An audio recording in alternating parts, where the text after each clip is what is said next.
building, the costs come down. Raw materials from mine or from here.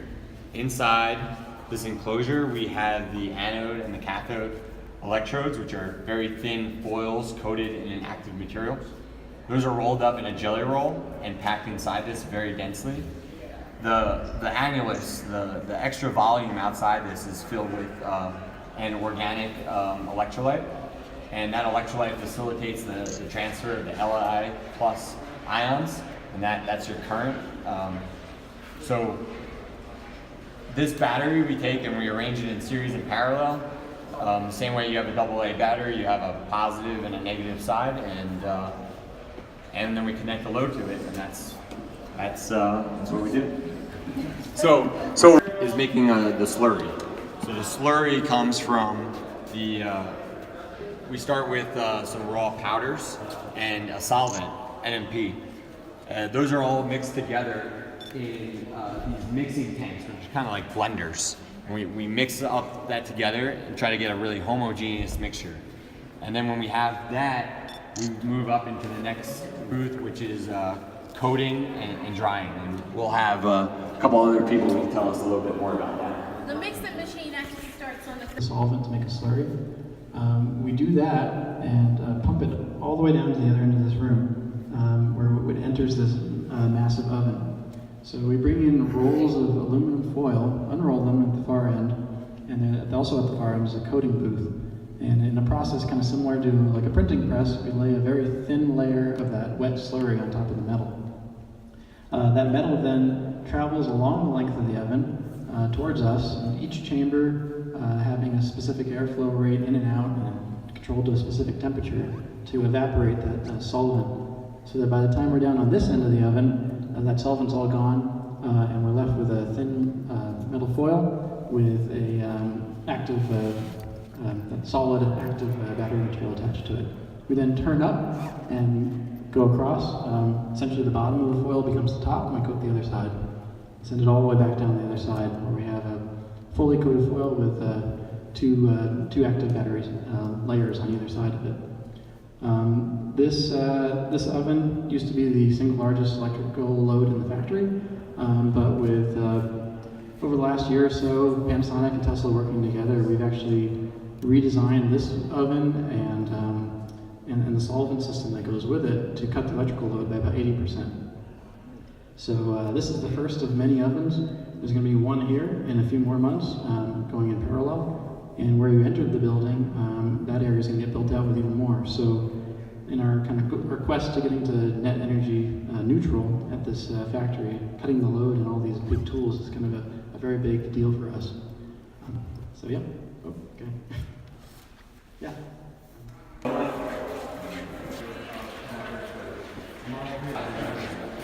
fit in the Dallas Cowboy football stadium. So that's a lot of dirt. So in this next step, they're going to tell us a little bit about why those voids are really important and what we're going to do to try to eliminate them. Factory design team. I'm based here out of the Giga factory in Reno. My name is Brian. I'm one of the engineers responsible for installing most of this equipment. And we're going to tell you a little more about cathode press here, which is where we are. You just walked by 3 big hydraulic presses that are under these tarps. You guys just came from coat and dry. Saw the ovens there. That's where we evaporate all of the solvent that's used in the mixing process. At this point, we're controlling the thickness of the electrode to its final thickness. So instead of the solvent, there's a lot of, there's basically porosities left over. We're trying to compress that to our target thickness. And we're looking for roughly the diameter of a human hair as our final thickness. So what we do is try to control that porosity to be able to control the flow of lithium ion into and out of that material. We're trying to compress as much as we can to pack as much active material as we can without disrupting the molecular integrity of the material itself to the point where the lithium ions couldn't really flow into and out of the electrode. So Brian will tell you a little more about how that actually happens over here. Walk you guys through the material flow for this space.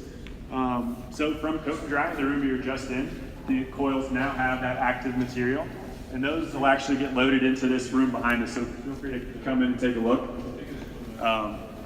This is essentially a material warehouse. So this is where we kind of store, well, yeah, they're still stored as rolls.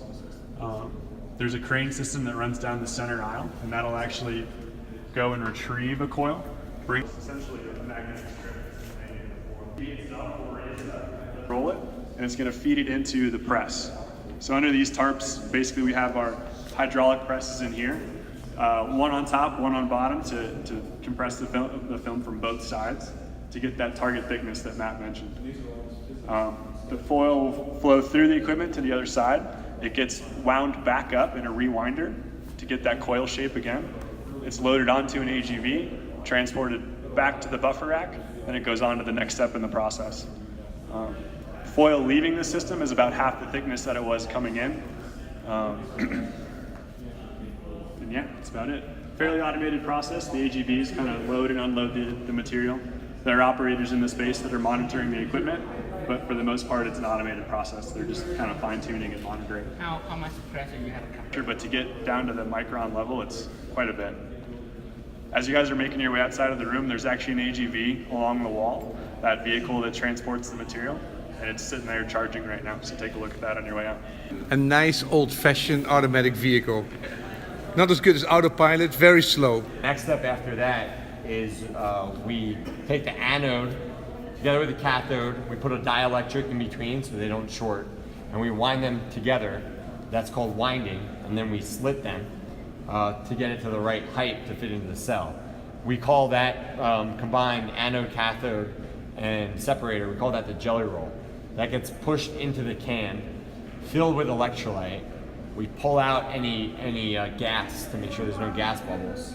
And then we crimp the cap on it. And then that's really the end of the cell manufacturing process. The last step after that is called formation.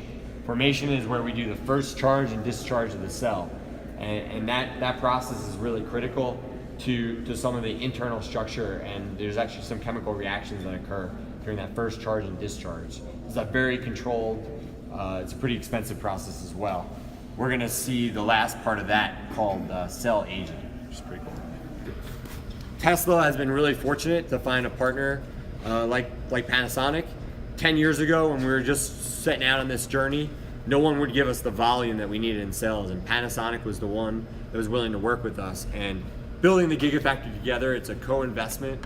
It's really enabled Tesla to achieve what we need to. So I think overall the company has been extremely happy with how that partnership is going, and we really work together on innovating the cell and making this the best lowest cost value. Tesla and Panasonic.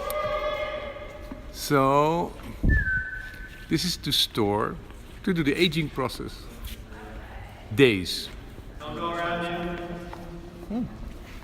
Welcome to Tesla. Minutes. Hello.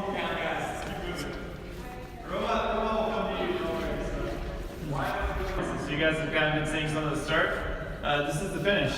So cells basically finish on the third floor. There's basically a big assembly process that gets made in order to kind of integrate both anode and cathode. Then once the finished cells are done, they come down here. Basically come in one of these trays, and then these racks are basically filled with a bunch of these trays with a bunch of these cells. Ultimately, these cells are basically a finished product. Once they're ready to go for Tesla, it's really easy. They just go 10 feet down that way. And that's a really one of the ways that we're really kind of vertically integrating the factory. Otherwise, generally the cells are made in one factory, modules are made in another one, and basically there's a big shipping process in between two. Adds a lot of costs, adds a lot of emissions, adds a lot of other pieces as well. Yeah, so you guys have basically been walking through beams and robots and all sorts of different pieces, and to discuss more on that is my colleague Meredith here. I'd like to know, how do you make this? Way in, yeah? So that's an AGV, it's an automated guided robot. You're probably familiar with us using robots in our manufacturing processes, which you're about to go see on the other side of the wall. It's super cool. Using robots to move materials around in a factory this big starts to make a huge amount of sense. Right? We're moving a lot of stuff really long distances over and over and over and over and over, and that gets really, really expensive. So we can leverage stuff like this, which we call our robot colleagues, right? To help us move material throughout the facility in a really efficient, really effective way. You heard Elon talk about the machine that builds the machine.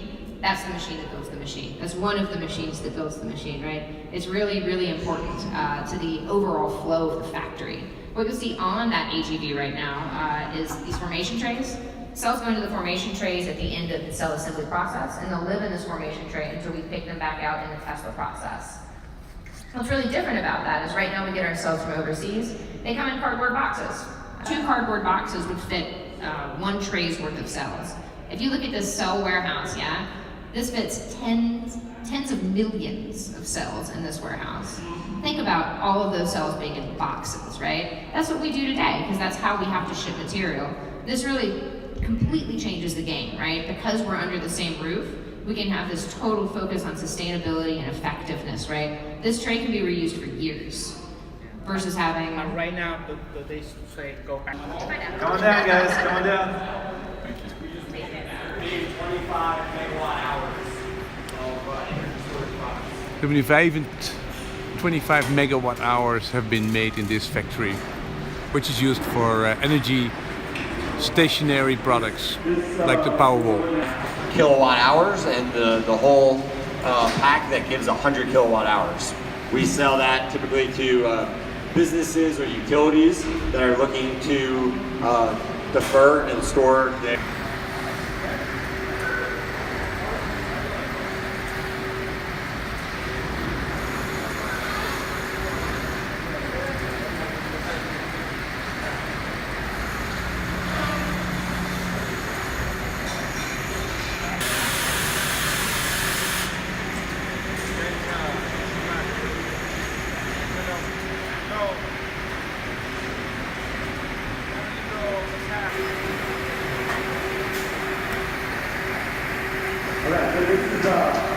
sealant around the outside rim. The top cover meets up with the bottom cover and we screw it together. It's pretty cool to see when the robots are moving.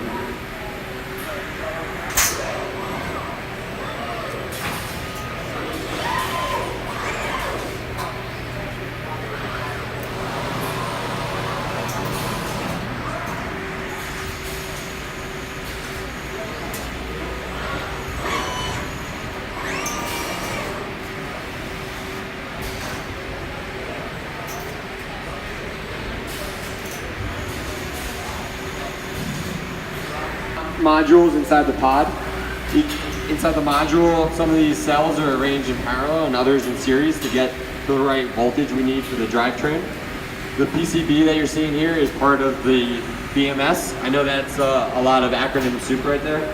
The BMS is the battery management system. That's what makes sure all the cells are operating properly, and it controls the current and the voltage to each cell.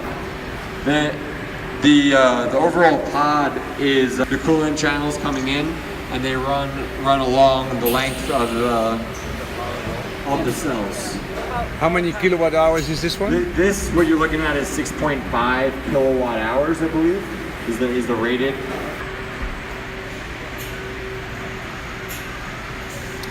So, creation of the Powerwall. And people have to eat. And floor space, office space. This is our Powerwall, which you see to your right. Powerwall has about 6.6 kilowatt hours of energy storage and is used for home use. We also take those pods and put them in a power pack. A power pack has 16 pods in it. It has 100 kilowatt hours of energy storage and is used by our industrial customers. For the home use, you take this, you plug it into your solar panel array, you charge it during the day while the sun's shining and you're at work, come home from work, discharge the Powerwall rather than going back onto the grid. Our industrial customers will take a power pack, they will charge it at night, for example, when the rates are very low and no one's using electricity. And then during the day, when they're consuming a lot of electricity, running the AC, they use it to offset the high cost of high utility rates during the day. To put in perspective some of the capacity of these units, if you took a 40-inch flat screen TV, plugged it into a Powerwall, and ran that on the Powerwall all day, all night, you could run that television for about 23 days, non-stop. Take that same television, plug it into a power pack, and you could run that television for 347 days, to give you a sense of how much capacity these units have. In front of me we have a Model S chassis. here at the Gigafactory, we're happy to announce, or to be making the batteries for the Model 3, as Elon mentioned earlier. Those batteries are going to have a similar design to our Model S, where they go underneath the chassis of the car. This here is a Model S chassis. And the Model 3 have a very similar design where the battery pack goes underneath the chassis of the car. We're excited to be making that battery pack when the product launches. Anyways, those are the products that we're making here at the Gigafactory. Any questions before you move on? Yeah.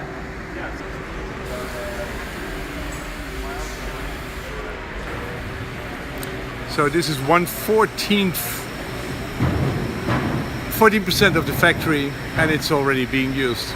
Lots of pots. On our way to Europe. For low-cost batteries and net zero energy, we developed our own construction company. We hired construction engineers, we hired people to design the building, and we became, in addition to an automobile company, an energy company, a software company, we're also now have a construction arm. And we've built this building from the ground up with Tesla and with taking a very fundamental approach.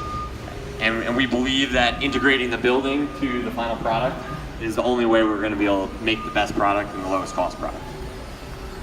I'd like to say thank you guys for joining us today and coming to see our second home. The production process, so the air handlers, the compressors, the chilled water systems, all that. And then you have more production processes. Which is a copy, more or less, or different things? Either different processes. Okay, that was the end of the tour. Well, we saw how the cells were being created. That was really interesting. And then secondly, how the cells were being used into stationary energy boxes, and later they're going to be used in the Model 3, which is not happening at this moment today. They only built 3 sections. There's 9 more to come. You know, so it's going to be 7 times more building space. And that building, we also only saw 1 floor because this thing has 3 or 4 floors. So there's all kinds of support mechanism, but there's also more production line. So it's a huge building.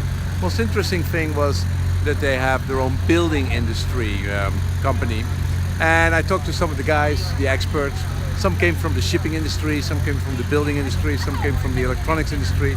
And they really were asked to make a Model S kind of factory, a really new thinking.